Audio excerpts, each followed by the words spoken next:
Hello everyone, welcome to Saroj Mishra YouTube channel में। YouTube channel पर आप सभी का बहुत बहुत स्वागत है। केंद्रीय विद्यालय परमानेंट रिक्रूटमेंट 2025 किसी भी वक्त आपको एडवर्टीजमेंट देखने को मिल सकता है, किसी भी हफ्ते, मंथ एंड में भी देखने को मिल सकता है या फिर नए महीने में। बट रिक्रूटमेंट एडवर्टीजमेंट बहुत जल्दी आ रही है। तो पोस्ट की डिटेल, कौन कौन से पदों पर भर्ती विज्ञापन जारी होते हैं और कौन कौन से सब्जेक्ट्स के लिए वैकेंसीज आएंगी, ये सारी डिटेल इस वीडियो में चेक कर लेते हैं। इस पे तो मैंने पहले भी वीडियो बना दी थी और आप तक भी इंफॉर्मेशन पहुंच जाती है अलग अलग सोर्सेज से। अशोक अग्रवाल जी, सोशल ज्यूरिस्ट, क्योंकि ये लॉयर हैं, दिल्ली हाई कोर्ट में भी और सुप्रीम कोर्ट में भी ये लॉयर है, प्रैक्टिसिंग लॉयर है। और इनका मेन जो रहता है ना कि एजुकेशन सिस्टम में कुछ भी प्रॉब्लम है, कहीं भी कुछ गलत है जिसको सुधार होना चाहिए, तो ये उसके लिए कोर्ट केसेस लड़ते रहते हैं।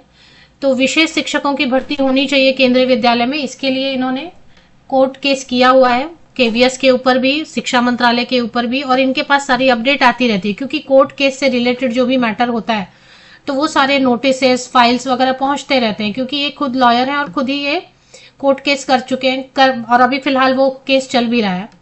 तो मामला अतिथि विशेष शिक्षकों से रिलेटेड है, लेकिन क्योंकि सारी अपडेट तो आ जाती है तो उसी के बीच इन तक इंफॉर्मेशन जो पहुंची है कि केवीएस ने सीबीएसई को, रिक्रूटमेंट एजेंसी है, रिक्रूटिंग एजेंसी है सीबीएसई को सारे जो है ना teaching and non teaching post के लिए वैकेंसीज जो रिक्वेजिशन भेज दी हैं।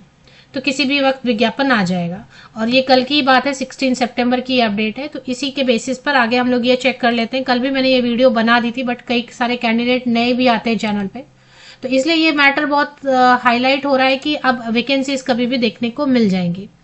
तो 2025 मार्च में, 20 मार्च के दिन आपने देखा होगा कि रिक्रूटमेंट जो है ना रूल्स जारी किए थे केवीएस ने। रिक्रूटमेंट रूल जारी होने का मतलब ही होता है कि वैकेंसीज तो आएंगी। अब उसमें यही होता है कि थोड़ा जो है टाइम लग रहा है। तो कौन कौन से पोस्ट की वैकेंसीज आएंगी वो चेक कर लेते हैं।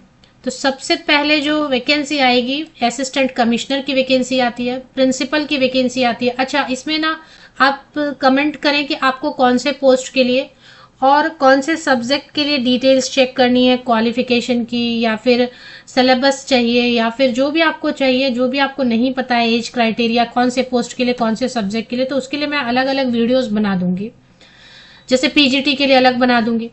वाइस प्रिंसिपल की वैकेंसीज आएंगी, ये ऑल इंडिया लेवल पर परमानेंट। अभी कुछ कैंडिडेट ऐसे भी नए जुड़ते हैं जो बिल्कुल पास आउट है, उनको बिल्कुल इन्फॉर्मेशन नहीं रहती, तो पूछते हैं कौन से राज्य में आने वाली है भर्ती। ये सभी राज्यों को, सभी यूनियन टेरिटरी को मिला के एक ही विज्ञापन आता है, डायरेक्ट रिक्रूटमेंट के नाम से। डायरेक्ट रिक्रूटमेंट के नाम से एक ही भर्ती आपको देखने को मिलेगी ऑल इंडिया लेवल पर, परमानेंट रिक्रूटमेंट, टीचिंग पोस्ट के लिए भी, नॉन टीचिंग पोस्ट के लिए भी। पीजीटी कंप्यूटर साइंस के लिए वैकेंसी देखने को मिलेगी, PGT Hindi, post graduate teacher Hindi English के लिए। पोस्ट ग्रेजुएट टीचर जो है maths physics, chemistry, biology, biotechnology, history, geography, economics and commerce, इनके लिए वैकेंसीज आएंगी, इतने सारे। तो पोस्ट ग्रेजुएट टीचर में mathematics, physics, chemistry, biology, biotechnology, history, geography, economics, commerce, Hindi, English, computer science. चलिए, इसके बाद जो वैकेंसी आपको देखने को मिलेगी ऑल इंडिया लेवल पर आएंगे, सभी राज्यों को, सभी यूनियन टेरिटरी को मिला के, for all the states and for all the union territories, combined centralised recruitment, direct recruitment. TGT Hindi, train graduate teacher स्नातकोत्तर, प्रशिक्षित स्नातकोत्तर शिक्षक में हिंदी, संस्कृत, इंग्लिश के लिए लैंग्वेजेस में। ट्रेन ग्रेजुएट टीचर में मैथ्स, साइंस, सोशल स्टडीज के लिए। टीजीटी में आर्ट एजुकेशन, मतलब ये जो पेंटिंग, फाइन आर्ट वाला आर्ट है। टीजीटी वर्क एक्सपीरियंस टीचर की वैकेंसी आएंगी, इसमें इलेक्ट्रॉनिक्स, इलेक्ट्रिकल, ये सब रहता है। फिजिकल एजुकेशन के लिए वैकेंसी आएंगी, लाइब्रेरियन की वैकेंसीज आएंगी, special education teacher, train graduate teacher. Headmaster की वैकेंसी आएगी, हेडमास्टर मतलब प्राइमरी सेक्शन में जो प्रिंसिपल रहते हैं ना, उनको हेडमास्टर बुलाते हैं। पीआरटी म्यूजिक के लिए वैकेंसी आएगी। Primary teacher all subject general भी बोल सकते हैं। स्पेशल एजुकेशन टीचर या स्पेशल एजुकेटर टीजीटी के लिए तो आ ही रही है सीरियल नंबर 13 पे, एंड पीआरटी के लिए भी स्पेशल एजुकेटर। इसी के लिए अशोक अग्रवाल जी ने कोर्ट केस किया हुआ था कि भाई भर्तियां लाओ। अब ये हो गया, टीचिंग में इतने आएंगे। अभी एनटीटी जो है ना इंट्रोड्यूस किया है प्री प्राइमरी सेक्शन कई सारे स्कूल्स में इंट्रोड्यूस कर दिया है केवीएस में, लेकिन उसकी परमानेंट रिक्रूटमेंट शायद अभी देखने को नहीं मिलेगी। अभी कॉन्ट्रैक्ट पे रखेंगे, वो सक्सेसफुल हो जाएगा 2-3 साल बाद तो फिर हो सकता है प्री प्राइमरी सेक्शन के जो टीचर्स की वैकेंसी परमानेंट आने लग जाए। अभी फिलहाल संविदा पे कॉन्ट्रैक्ट टीचर की ही उनकी बहाली होगी।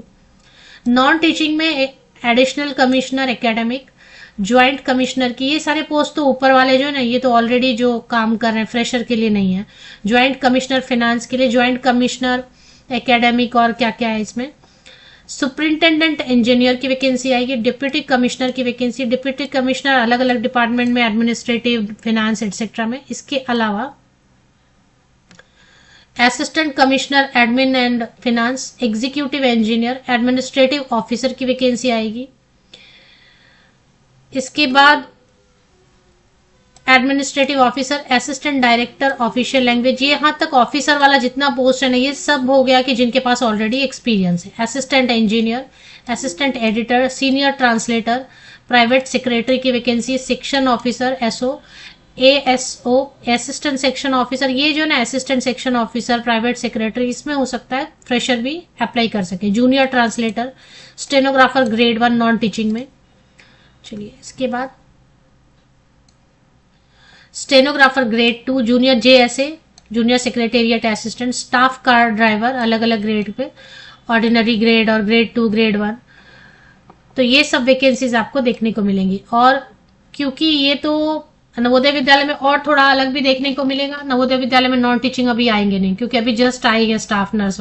यहाँ पे स्टाफ नर्स नहीं होता है केंद्रीय विद्यालय में, कुक भी नहीं होता है, क्योंकि ये आवासीय स्कूल नहीं है। केंद्रीय विद्यालय जो है वो आवासीय विद्यालय नहीं है, डे स्कूल है। डे स्कॉलर्स आते हैं, पढ़ते हैं और चले जाते हैं, इसलिए यहाँ पे आपको स्टाफ नर्स की या ऐसी वैकेंसीज देखने को, हालांकि नर्स तो रख ही सकते हैं, डे स्कॉलर है तब भी, तो देखते हैं स्टाफ नर्स की वैकेंसी आएंगी कि नहीं, लेकिन इसमें लिस्ट में तो नहीं दिया हुआ है। तो ये सारी वैकेंसीज तो श्योर शॉर्ट है कि आती ही हैं। अब इस पे रिक्रूटमेंट रूल में इन्होंने अच्छे से लिखा है कि कौन सी पोस्ट के लिए क्या क्वालिफिकेशन चाहिए, उसके लिए मैं सेपरेट वीडियोस बना दूंगी। आप कमेंट करें कि आपको क्या देखना है, आपको क्या डिटेल चाहिए वगैरह, कौन से पोस्ट के लिए डिटेल्स चाहिए। इसमें सभी पोस्ट की डिटेल दी हुई है कि कौन से सब्जेक्ट के लिए, कौन से पोस्ट के लिए क्या क्वालिफिकेशन, किसमें सीटेट चाहिए, किसमें सीटेट नहीं चाहिए, प्लस जो है एज क्राइटेरिया अलग अलग पोस्ट के लिए, सैलरी लेवल अलग अलग क्या क्या रहेंगे, ये सारी डिटेल, सारी इंफॉर्मेशन। रिक्रूटमेंट रूल जारी हुआ था टोटल एक्चुअली बहुत सारे पेजेस का, तो उसमें सारी इंफॉर्मेशन है। तो रिक्रूटमेंट रूल से ही मैं आपको बताऊंगी, क्योंकि इसमें जो लिखा है ना वही आपके एडवर्टीजमेंट में भी लिखा रहेगा, इसी का कॉपी पेस्ट रहेगा आपका जो विज्ञापन फाइनल जारी होगा।